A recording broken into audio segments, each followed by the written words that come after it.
Hey everyone, James Niggemeyer here. Thank you for tuning back into my YouTube channel. Today I wanted to go over selecting or choosing the right bladed jig rod. The bladed jig or chatterbait can have a tendency to really be particular about the right rod for maximizing the number of fish that you hook and land. Over the years, it's had a stigma of losing fish, and I think it all boils down to selecting the right rod. Before I get right into it, if you haven't already subscribed to my channel, please hit the subscribe button. And if you like this video, please give me a thumbs up and drop a comment down below. So bladed jigs like a striking thunder cricket or like a chatterbait, whatever different type that you might like to throw, it's really important that you have the right rod. For me, I've settled into a composite rod, which is basically a blended fiberglass and graphite blank. And that gives you some power, but it also gives you a lot of parabolic bend. It's really a rod that's excellent for crankbaits. This particular rod is the Lew's KVD CC3 right there.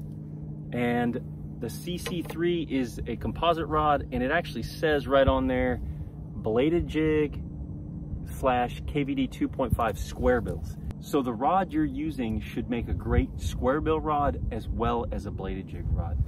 And I have gone through lots of rods in my search to find a rod that really maximizes my hook to land ratio. And one of the things that I think really makes it is you can sweep into that rod and you can see the bend in it right there. It really is parabolic. And what I think happens a lot with a bladed jig is fish come up behind that bait and they push it towards you. And if you have a really stout rod, you can set the hook and they'll open their mouth and the bait will come right out.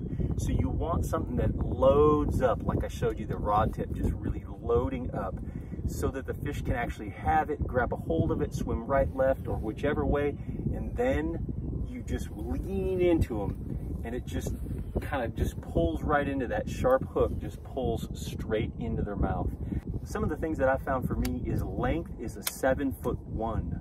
I like a 7'1" because I might make a long cast and I can do that, but I might make a short close quarters cast and I can do that as well.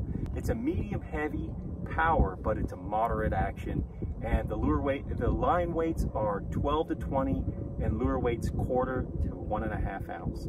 So you've got a rod that's really set up to throw the bait and maximize the number of fish that you hook and land. Remember, the important thing is that you want the rod to be able to bend and give the bait to the bass so that you're not pulling it out of the fish's mouth. That's the key when you're fishing a rod that's set up perfect for a striking thunder cricket or chatterbait style lure. Well, I hope that gives you a great idea on what you need to look for when you are selecting the right rod for throwing a bladed jig and maximizing your day and having a great day on the water. If you're interested in this one, again, it's the Lew's KVD CC3 composite rod for bladed jigs and 2.5 square bills. Just a quick video. Thanks for tuning in to my YouTube channel, and until next time, good fishing.